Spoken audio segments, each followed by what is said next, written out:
This is the Independent Living Skills Checklist, which is an assessment that our team thought that Gigi's Playhouse could use at the beginning and end of their Independent Living Skills program to see how program participants improved throughout the program, or even just to understand a little bit more about the needs of the participants at the beginning of the program by getting a baseline in their independent living skills.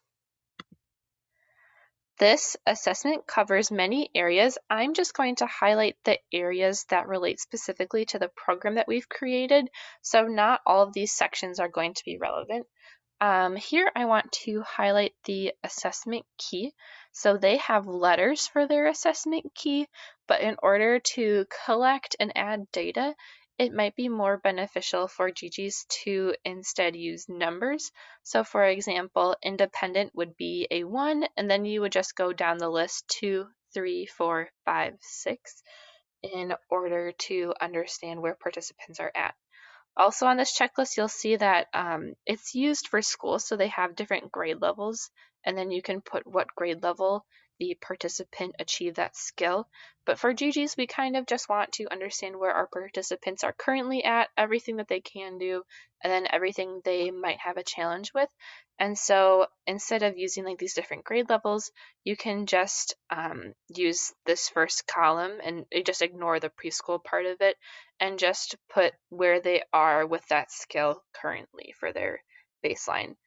And the first section that I'm going to highlight, the dressing skills checklist, our program does not specifically talk about all the different skills required for dressing necessarily, but the first area that we do cover that might be useful for the program to utilize this assessment is the hygiene checklist.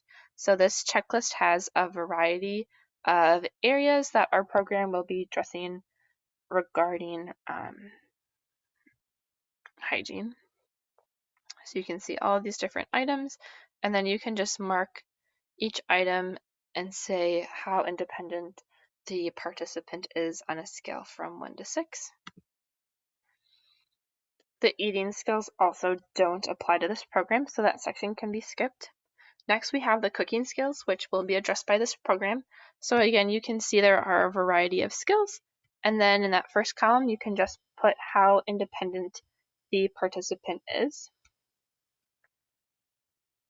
The household chores is another area that will be addressed in our program.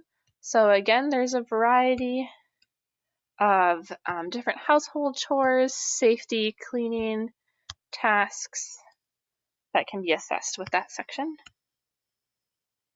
Skip the repairs section. Our program will not be addressing household repairs. And then we have our laundry skills, which we will be addressing. So we have all the different skills needed in doing laundry.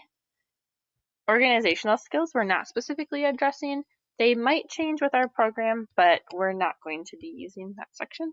The final section that you might want to use as an assessment for baseline or as an outcome measure to measure the effectiveness of the program is the safety checklist.